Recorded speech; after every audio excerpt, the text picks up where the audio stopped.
नमस्कार दोस्तों। चलिए दोस्तों, आज मैं आपको फीचर थ्योरी के कुछ ऐसे मोर्फोलॉजिक टॉपिक थे जिनको मैं बीच में छोड़ दिया था क्योंकि पीटी के 2 क्लास देने थे, जिसमें से बौद्ध और जैन का तो वो 2 क्लियर हो चुका था। ये आज आप लोगों को हम पिग आयरन घटिया लोहा के बारे में थोड़ा बताऊंगा कि पिग आयरन घटिया लोहा होता क्या है और कैसे बनता है।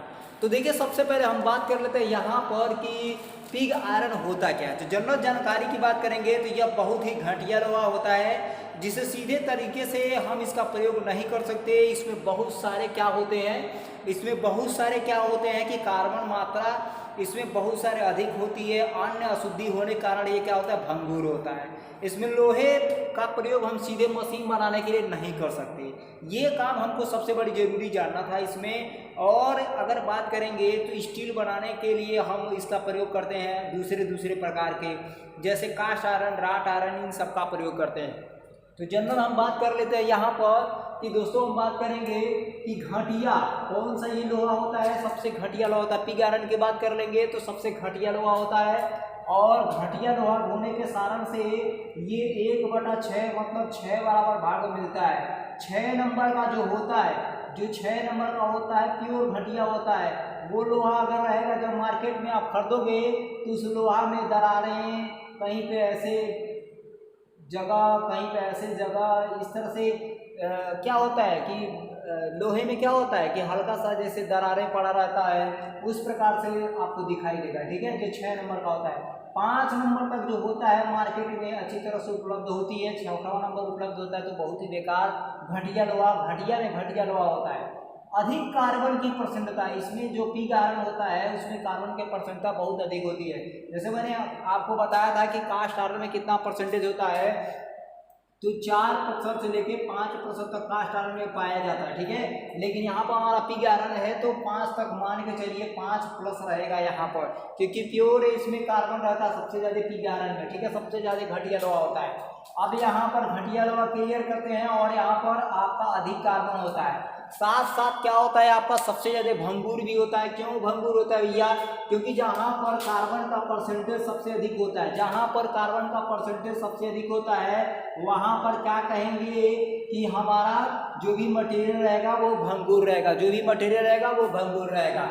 आयरन स्टील कह रहा है कि मतलब इसका प्रयोग की बात करेंगे तो देखिए, प्रयोग इसका कुछ नहीं करते हैं। सबसे कम प्रयोग इसका किया जाता है, क्योंकि इसको जैसे अलग अलग भट्टियों में डाल के उसको प्योरीफाई करके, रिफाइंड करके अलग मटेरियल बनाया जाता है, तब जाके किसी मशीन का बेस, किसी मशीन का जो भी प्रक्रिया होती है उसको बनाई जाती है। लेकिन यहाँ पर हम बात ये कर लेते हैं कि आयरन स्टील की यहाँ पर जो बात कर रहा है वो आयरन स्टील क्या होता है कि जो हमारा पिग आयरन होता है और कुछ तो बना नहीं पाते, तो उसमें और सारे मिश्रण करके हम क्या कर लेते हैं, आयरन स्टील बना लेते हैं। ठीक है, आयरन स्टील बना लेते हैं। अब यहाँ पर हम बात कर लेंगे कि पिग आयरन होता क्या है।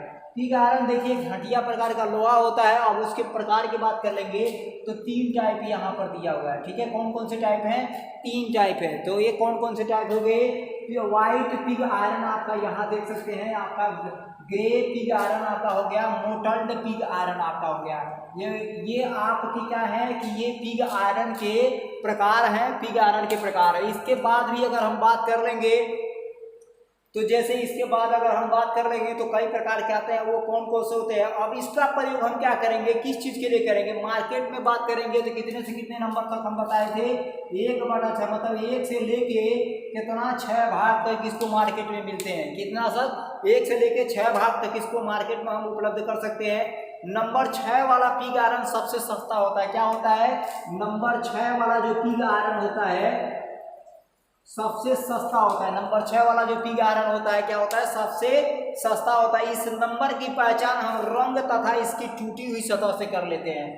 इस आयरन का जो ये पिग आयरन है 6 नंबर वाला, इसका पहचान हम टूटी हुई सतह से, मान लीजिए कि ये गोल्ड प्लेट कोई दिए हैं, इसकी टूटी हुई सतह से इसका पहचान कर लेंगे कि ये 6 नंबर वाला क्या है, पिग आयरन है। ये 6 नंबर वाला क्या है?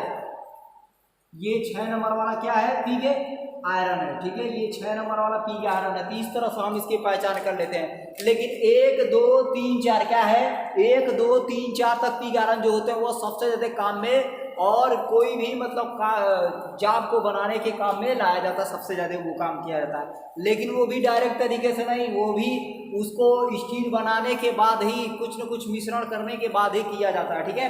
अब यहाँ पर हम बात कर लेते हैं कि इसकी पहचान तो हो गई। 1 से 4 नंबर तक pig iron grey pig iron के नाम से जाना जाता है। कौन सा?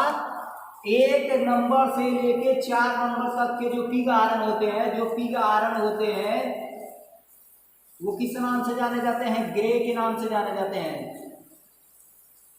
ग्रे पिग आयरन के नाम से जाने जाते हैं, ठीक है। ग्रे पिग आयरन के नाम से जाने जाते हैं। जो 1 से लेके 4 तक होते हैं वो ग्रे पिग आयरन के नाम से जाने जाते हैं। इसका प्रयोग हम ढलाई तथा स्टील बनाने में सबसे ज्यादा प्रयोग करते हैं। ग्रे वाला पिग आयरन जो होता है, ढलाई मतलब मशीन का बेस, जैसे आपका हो गया नीचे का बेस, जैसे भारी भरकम मशीन है। लेथ मशीन की बात कर लीजिए, आप लोग जानते हैं लेथ मशीन क्या है। जो फ्रेशर होंगे वो नहीं जानते होंगे, लेकिन जो सेकेंडर पढ़ चुके हैं वो तो उनको पता होगा कि लेथ मशीन होता क्या है, लेथ के बारे में क्या पढ़ा जाता है, क्या कैसे क्या किया जाता है, ठीक है।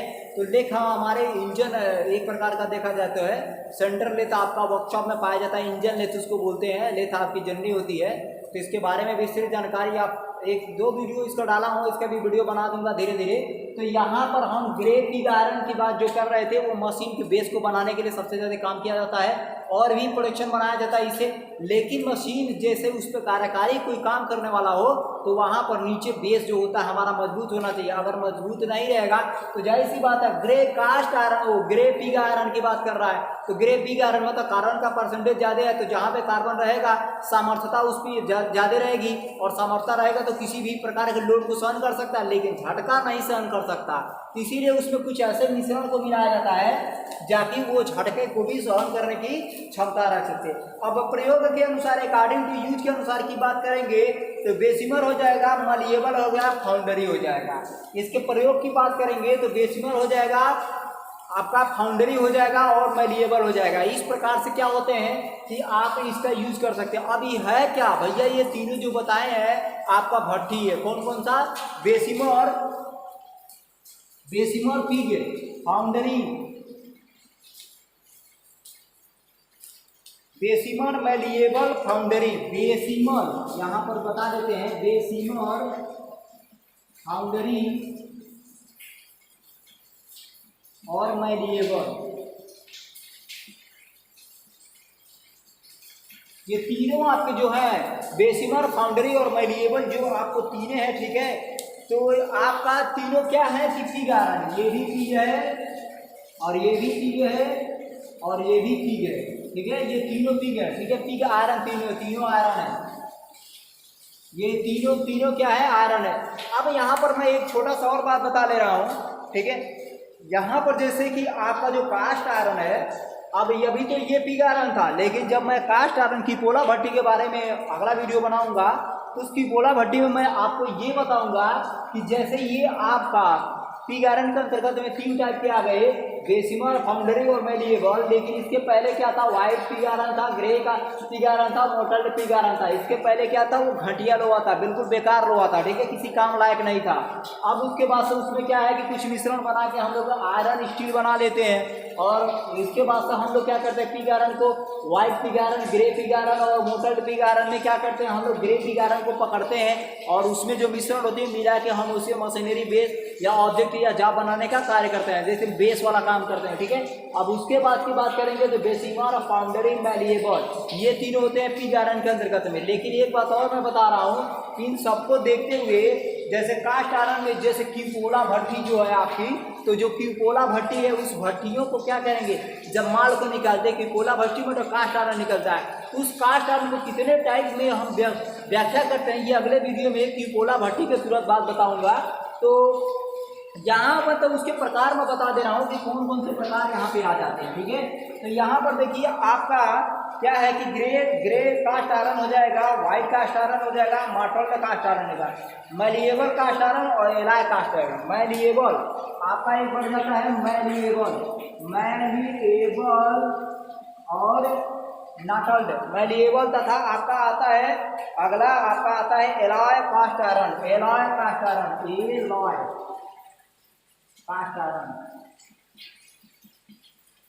अब देखिए ये तो पिग आयरन यहाँ पे था ना, लेकिन white cast iron, white pig iron को white cast iron, white cast iron पढ़ेंगे तो यहाँ पर 1 नंबर ये हो जाएगा ग्रे पिग आयरन को ग्रे, 2 नंबर ये हो जाएगा ग्रे कास्ट आयरन हो जाएगा, तीसरा नंबर मोटल्ड पिग आयरन है तो मोटल्ड, तीसरा नंबर मोटल्ड क्या हो जाएगा, तीसरा नंबर मोटल्ड कास्ट आयरन हो जाएगा, चौथा नंबर यहाँ पर आपका क्या है मैलिएबल कास्ट आयरन हो जाएगा, और पांचवा आपका क्या है एलॉय कास्ट आयरन आपका हो जाएगा, और छठवां नंबर आप जानते हैं कि मार्केट में है लेकिन उससे कम खरीदते हैं लोग, उसकी क्या हो कि प्रोडक्ट मास प्रोडक्ट जो बनती है बहुत मतलब बेकार होती है, भद्देदार होती है, और इस कारण से क्या करते हैं हम लोग सबसे ज़्यादा इन सब मटेरियलों का यूज करते हैं। तो आई होप समझ में आया होगा आपको कि मतलब पिग आयरन क्या होता है, ठीक है। एक घटिया लोहा है, इसे ध्यान दे रखिएगा, और इस घटिया लोहे में क्या करते हैं कि हल्के छोटी मोटी क्या करते हैं कि मिश्रण को मिला के स्टील या आयरन प्राप्त कर लेते हैं। उसके बाद 3 क्वालिटी में इसको बांट देते हैं। कौन कौन सा था, मैलिएबल था, ग्रे था, और आपका तीन क्वालिटी था, मैलिएबल था, ग्रे था और मोटल्ड था, ठीक है। और उसके बाद से बात करेंगे अगर कास्ट आयरन के, जैसे वाता भट्टी में जब डाल के वाता भट्टी में तो पिग आयरन निकलता था, अब कीपोला भट्टी में कास्ट आयरन निकालेंगे तो कीपोला भट्टी में जब कास्ट आयरन को निकालेंगे तो वो आपका जब कास्ट आयरन बनेगा तो white cast iron, grey cast iron, mottled cast iron, malleable cast iron और आपका एलॉय कास्ट आयरन, ये सब बनेंगे। अब इसमें क्या होता है, इसमें आपको अगले वीडियो में मिश्रण पढ़ाऊंगा कि इसमें क्या कितने % मिश्रण होती है। इसमें कुछ अशुद्धियाँ भी होती है, जैसे स्टील का ये भरपूर अधिक कार्बन होता है तो अंगिक कार्बन के साथ क्या होता है पिग आयरन में, उसमें बहुत सारे अशुद्धियाँ भी होती है, ये भी ध्यान रखिएगा, इंपॉर्टेंट टॉपिक है, ठीक है। तो चलिए अगले वीडियो मिलते हैं, नमस्कार।